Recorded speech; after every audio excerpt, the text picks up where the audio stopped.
Suma's baking and cooking এ আপনাদের সবাইকে স্বাগত জানিয়ে আজ আমরা আরেকটা নতুন ভিডিও আপনাদের সাথে শেয়ার করছি। এখন দেখুন সবজি বলতে সেরকম কিছুই নেই, ঢেঁড়স পটল ঝিঙে এই হলো সবজি। তো এই দিয়ে একটু যদি রকমারি করা না হয় তাহলে তো ভালো লাগে না, ঠিক রোজ রোজ একঘেয়েমি খেতে ভালো লাগে না।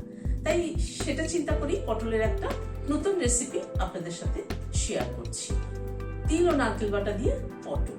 তাহলে চলুন দেখে নি কি করে বানাবো। এখানে আমি 500 গ্রাম পটল নিয়েছি। পটলটাকে প্রথমে কেটে নিচ্ছি।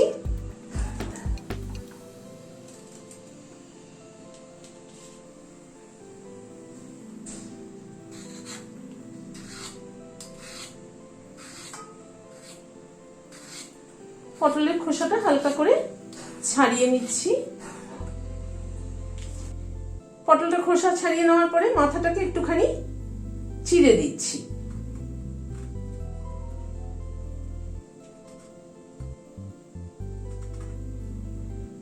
এই দুটো পাশ এরকম করে চিড়ে দিলাম। এভাবে আমি সব পটলগুলোকে কেটে নিচ্ছি। পটল সবগুলো কেটে ভালো করে একবার জল দিয়ে ধুয়ে নিলাম। হাফ টিএসপি নুন দিচ্ছি, 1/4 টিএসপি হলুদ দিলাম, হাফ টিএসপি গুঁড়ো চিনি দিলাম, দিয়ে পটলটাকে মেখে নিচ্ছি।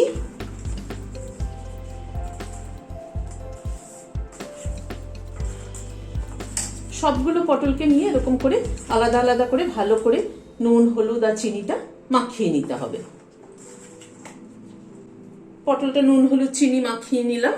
এবার এটাকে সাইডে সরিয়ে রাখছি। একটা গ্রাইন্ডিং জার নিলাম। এখানে রোস্টেড তেল নিয়েছি 2 টেবিল চামচ, সেটা দিয়ে দিলাম।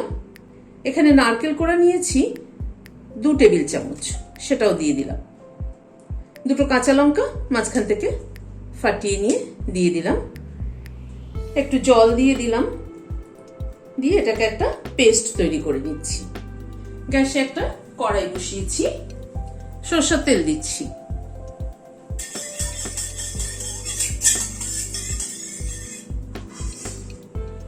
প্রথমে পটলগুলো ছেড়ে দিচ্ছি, পটলগুলোকে ভেজে নেব।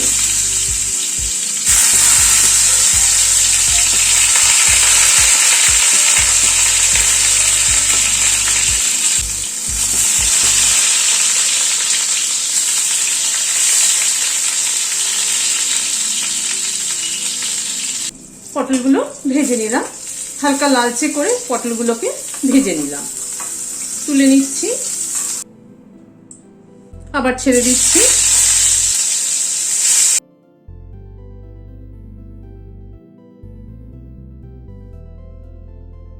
সব পটলগুলোকে ভেজে তুলে নিলাম। কড়াইতে খুব সামান্য একটুখানি তেল আছে, ওই তেলটাকে ফেলে দিচ্ছি, কারণ পটল ভাজার তেল কালো হয়ে যায়। এই তেলে যদি ঝোল রান্না করা হয় তাহলে কিন্তু তরকারির গ্রেভিটাও কিন্তু কালো হবে। সেই জন্য সামান্য একটু তেল আছে, সেটাকে সরিয়ে নিয়ে আবার বসাচ্ছি কড়াইটা। তেলটুকু সরিয়ে নিয়ে কড়াইটাকে আবার বসালাম। সরষের তেল দিচ্ছি। তেলটা গরম হওয়ার পরে হাফ টিএসপি সাদা জিরে দিচ্ছি, আর একটা তেজপাতা দিলাম। ফোড়নটা থেকে একটু সুগন্ধ বেরোনো অবধি অপেক্ষা করব। গ্যাসের ফ্লেমটাকে কম করে দিয়েছি। 1 টিএসপি আদা বাটা দিলাম।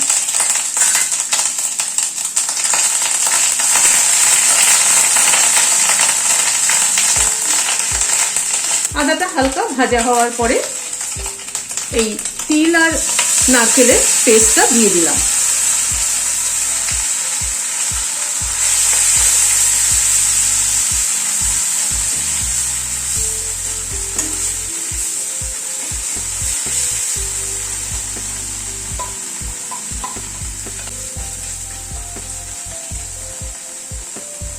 হাফ টিএসপি নুন দিলাম।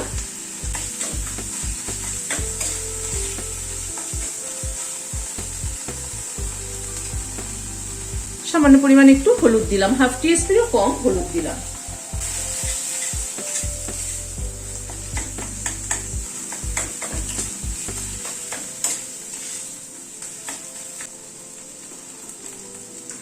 কালারের জন্য সামান্য একটু কাশ্মীরি রেড চিলি পাউডার দিলাম।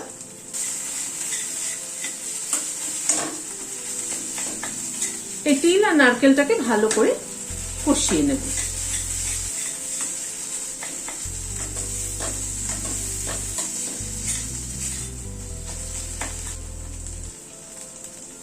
নারকেল আর তিলের পেস্টটাকে মিনিট 2 ধরে কষিয়ে নিলাম।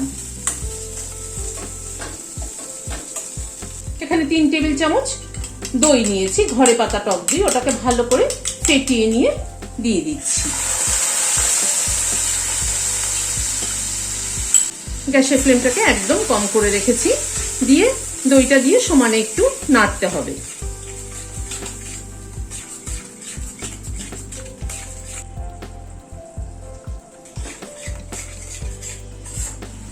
ওয়ান টিস্পুন চিনি দিলাম।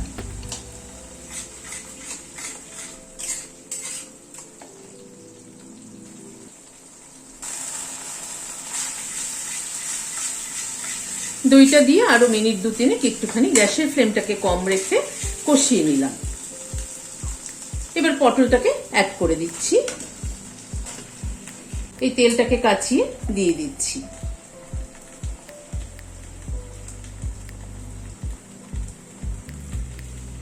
পটলটা দিয়ে মশলার সাথে আবার একটুখানি মিনিট 2 মতো কষিয়ে নেব।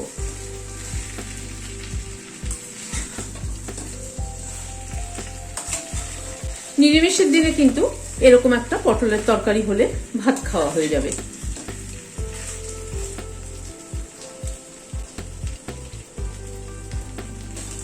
পটলটা দিয়ে আরো 2 মিনিট একটু কষিয়ে নিলাম, নিয়ে একটু হালকা গরম জল অ্যাড করছি। এটা কিন্তু খুব ঝোল হবে না, একটু মাখো মাখো মতো হবে।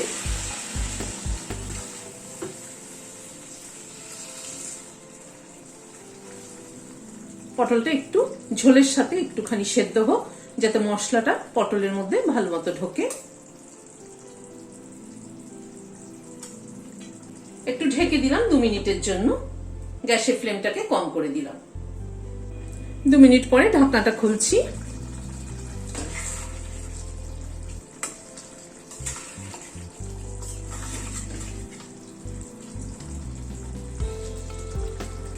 ওয়ান 4 টিস্পুন গরম মশলা ছড়িয়ে দিলাম, হাফ টিস্পুন ঘি দিয়ে দিলাম।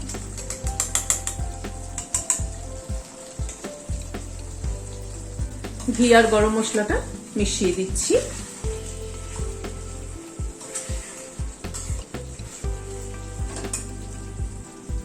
গ্যাসটা বন্ধ করে দিয়ে ঢেকে দিচ্ছি স্ট্যান্ডিং টাইম 5 মিনিট, ঘি গরম মশলার ফ্লেভারটা অ্যাড হওয়ার জন্য। পটলগুলোকে কিন্তু ভেজে নিতে হবে, ভালো করে লাল করে ভেজে নিতে হবে। পটল ভালো করে ভাজা না হলে কিন্তু অতটা টেস্ট পাওয়া যায় না। পটল ভাজতে নিলে দেখবেন পটলের কিন্তু একটা খুব সুন্দর গন্ধ বেরোয়। আর পটল ভাজার তেলটা দিয়ে মানে কখনোই কোনো তরকারি করবেন না। আমি ভিডিওতেও দেখিয়েছি পটল ভাজার তেল যেটুকু মানে ছিল সেটুকু কিন্তু পরিষ্কার করে নিয়েছি কড়াইটা। পটল ভাজার তেল দিয়ে কিন্তু করলে পরে গ্রেভিটা কিন্তু কালো কালো মতো হয়। তা পটলের এই রেসিপিটি কিন্তু গরম গরম ভাতের সাথে দারুণ লাগে। আপনারা বানিয়ে খেয়ে দেখবেন, আমার মনে হয় ভালো লাগবে। যদি ভালো লাগে তাহলে একটা সাবস্ক্রাইব করার অনুরোধ রইল। আজ তাহলে এখানে শেষ করছি।